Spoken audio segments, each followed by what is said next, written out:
second trade for today. I trade this one. Itong dilaw na to, support area. Yung mga alarms, yung mga possible na resistances. Okay, let's wait for it to come to our TP. Update sa ating trade sa EDA USDT. Nag-bounce siya dito. So, POI natin yan. Pero let's see kung babalik siya pag nag-bounce dito. Pag nag-another bounce dito, may another entry tayo. Pero, close muna natin yung trade natin. Patalaga yung TP ko. Pero, wala tayong magagawa kasi mas malakas yun sa dito.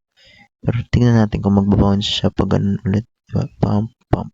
Update sa ating going trade. Makikita dito na reject na tong area na to. And, bumalik dito sa top. Let's take TP na ba or let's wait for more pa. I already moved my stop loss kasi we're seeing another opportunity there. That's why minove ko na yung stop loss natin.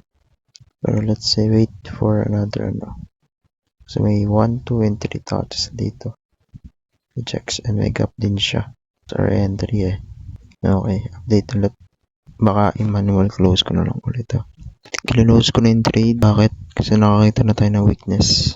So, hindi ako naman masayang lang. Pero kung tutuloy yan sa ating TP kanina, okay lang.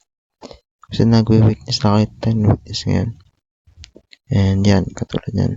Going red candle is going deep na. That's why I closed it manually. Okay, that's the second trade. Thank you.